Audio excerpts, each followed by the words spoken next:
Previously, on Keeping Up with the Kenya Kwanza government. Mother Koome was used, misused, and now she's being abused. Those aren't my words, but a chorus from Kenyans who've been watching the unfolding drama following the withdrawal of Chief Justice Mother Koome's security. Why would I resign? I have a tenure. I was appointed to serve for a tenure, and you have not given me reasons why you would want me to resign. What began as whispered rumors of an impeachment has morphed into a political slugfest between the executive and the judiciary. Now, Koome finds herself not just a chief justice, but a reluctant lead actor in this political thriller, lamenting, wailing, and perhaps wondering if this is what she signed up for. The corridors of justice have turned into battlegrounds, with the Chief Justice issuing statements that read more like SOS calls than judicial pronouncements. Her critics of the regime's heavy-handedness comes laced with constitutional undertones. But the subtext is clear. Koome is cornered by the very system she once seemed to serve with unflinching loyalty. The Constitution of Kenya obligates all states organs to operate in the spirit of consultation, collaboration, and mutual respect in service to the people, read part of her statement. The withdrawal of security for the Chief Justice undermines judicial independence, threatens institutional integrity, and endangers democratic progress. The Chief Justice described the move as an affront to the judiciary, which relies on structural safeguards such as security to operate autonomously. Through verification and criticism, she argued that such actions destabilize Kenya's democracy and erode public confidence in state institutions. Koome also highlighted the weakening of the judiciary police unit, whose capacity has been compromised by the withdrawal of officers, leaving judicial personnel and premises exposed to potential threats. She urged the National Police Service to restore her security detail and strengthen the Judiciary Police Unit to uphold judicial independence. It cannot be expected of the Judicial Service Commission to take charge of her. And there is precedent to what we are saying. And the threats against Koome have not stopped with her security withdrawal. A petition led by lawyer Nelson Harvey now seeks the removal of the Chief Justice and 6 Supreme Court judges, accusing them of corruption and misconduct. This practice of law. And if we don't sanitize this judicial system, it is you who will suffer. The petition, which reads more like a political hit list, names Koome alongside Deputy Chief Justice Philomena Mwilu and others, claiming they have betrayed their judicial oaths. The president, it seems, may soon have a loaded recommendation to consider. The person pushing for Mother Koome to resign, it is Ruto himself, not anybody. For observers of Kenyan politics, the withdrawal of security for political figures is a tactic that's both familiar and sinister. It is a calculated move, one last twist of the knife for those who dared step out of line. Former Deputy President Rigathi Gachagua knows the script well. His security was pulled just weeks before his impeachment saga reached its climax. Now, Koome appears to be the latest target in a power game where intimidation trumps consultations. The person pushing for Mother Koome to resign, it is Ruto himself, not anybody. And he works smart. He will just stay back, just the way he stayed back and pushed for Gachagua to go. He will still sit back and see Mother Koome goes, and also any other person who does not fit in his strategic plan. And these are the things that will cost him the position that he is holding, because he will try to step on many people's toes. And in that process, an uprising will come. And because Kenya is a very important nation to the America, important nation to the Western world, and no single powerhouse will want Kenya to get into trouble. They will rather withdraw him, put something else on the step guard that they can be able to control directly, instead of allowing Kenya to slip into violence. So what will happen is that Mother Koome will be so much pushed. And he is being pushed because a person who anaitwa Nasir, Ahmed Nasir, he wants that seat.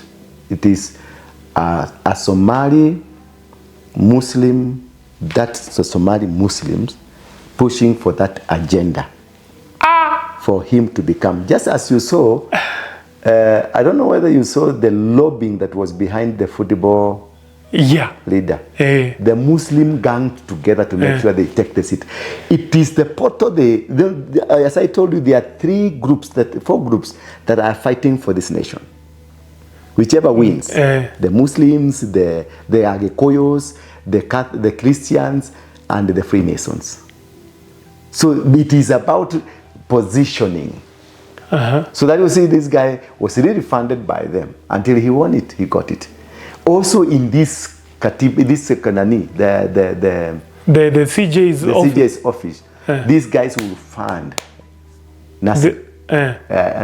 Ahmed Nasir, senior counsel. They will push, and if they found he's not pushable, they will get one of their own to push.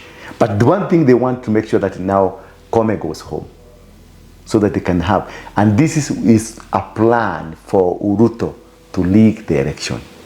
Okay. Because with the mother Koome, most decisions, like now, Gachagua, the issue of Gachagua, the court, Koome complained a lot because when this mother Naitonani, the deputy, Philomena made decision, that was illegal. But because the 3 judges were backed by the State House, they made an illegal, and they know if it goes beyond there, it will be nullified. That is why Gachagua, by the end of the next month, the impeachment thing will be removed from him by the court. He will be a clean man. Therefore, who can be able to assist this to work? Koome she's a stickler to the law. You heard the other day a judge bought a bank. Those are the things that will be pushed to Koome. Your institution is not working. Your leadership is wanting. What is doing? Corruption is rampant. Because they did it to these judges so that they can use it as matope kupaka Koome. So you mean Koome is very clean and she's not corrupt as people are saying out there? Nobody has never been uncorrupt. Everybody is corrupt, but to a certain level. She could be smart in her own way, but there is no perfect crime. You cannot accomplish perfectly that, yes, I did this and there was a bribery and nobody knows. They will find a way to trace it. They will find a way to know it. She has a problem in one place or the other one. But the actual person who can be bent to make decisions in place or for Ruto is not Mother Koome. Mother Koome will frustrate Ruto. And that's why you see the court in Kerugoya, the court somewhere went in favor of Gachagua against the plans of Ruto. So Ruto has ameangi. He will pretend that amekusamea lakini atakukujia. So this push for the CJ to go home, it is Ruto 100%. And the outcome, and it's a wider plan for league because he believes he's working. No, the good thing with Ruto, has work plan that he has plan A, B, and C. Just in case one backfires. Just in case this fails, this will work. For him now, he's working to make sure there's no election. But if there will be an election, they must have a judge who favors them. So because they want to destroy the entire bench and create a bench for them. So let's say, as you have said, that if Koome is out, one of the many people that will be pushed into this position, one of the candidates might be Ahmed Nasir. Because of the Muslim agenda. Yeah, that one's purely on them. They are also playing cards against Ruto. Yeah, because they want to reach in a position that they are controlling all position, that they can even tell him step down.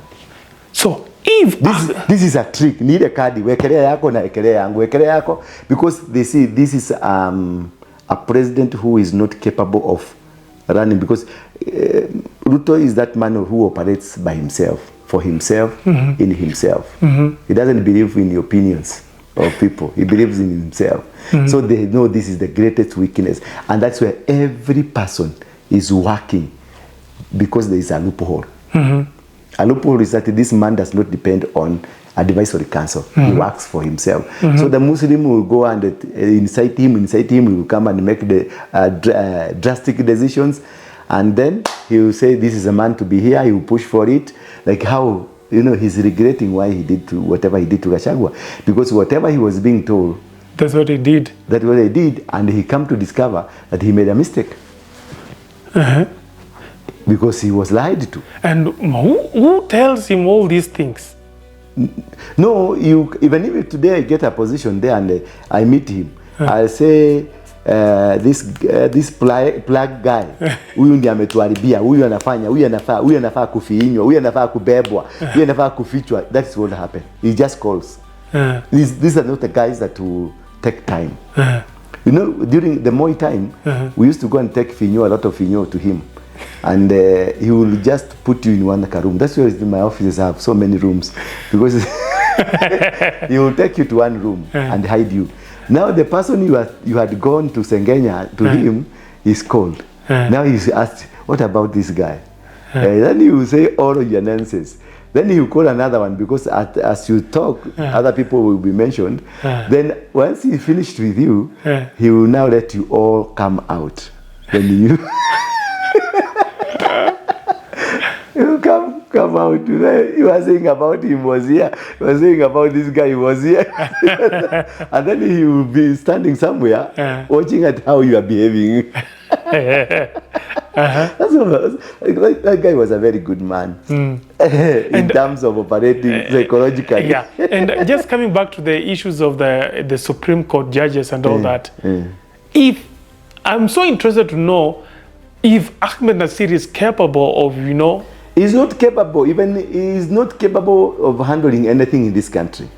If there is no person whom if there were that I was to vote against between Ruto and Nasir to be there, and we have no option, I will go back to Ruto.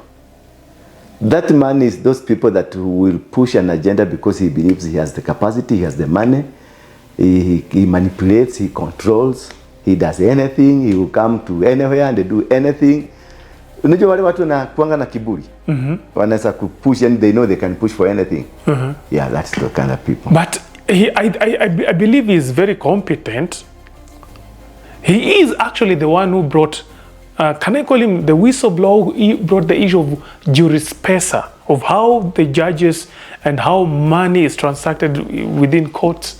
No, I don't want to say him, lakini wacha tutumie blanket. Unaona wanaitangwa nini? The top notch lawyers. Unasikianga ndio kusema. Akina Kaminwa. Hiyo group, wacha na Kaminwa alizeka. Hiyo group nanga masmata, wametengeneza pesa. Those are cartels. Ahmed Nasir, nasema hao lawyers masumata wakubwa. The senior counsels, the big fish, the big fishes. Yeah, I think I know them. Those are the wanakuanga cartel. Those are cartel. Venye watashika AESC, watashika president himself, then they will come with a big story, and then this one is going to bring you down. Give us 4 billion to cancel hii kitu. That is how they make their money. Si watu walienda kutetea. Hakuna. I know them. I know them. Some of them si wamenitafuta nikiwa Mungiki. Si kuna mmoja hapa hapo Imara Daima, mmoja alichukua shamba hapo ya nguvu. And I know him. And he's still vocal up to now. Na akatupatia pesa. Na he's still vocal. Very vocal. Na alichukua hapo na akauza, kajenga manyumba hapo Imara Daima, in between General Motors. Kuna kanisa na kwanga na tent hapo. Hiyo shamba iko hapo. Tini Roya gani? But those are the mafiosos. Dangerous people. Dangerous cartels. Nimesema hiyo top, top cream. The top, the cream de la cream of the, the la cream of the lawyers in Kenya. Ingia ofisi yake unaona ni kama umeingia paradise because of money za kunyaganyana. Mimi nafikiria hizo pesa wanatoa kwa clients. Clients wa gani hao?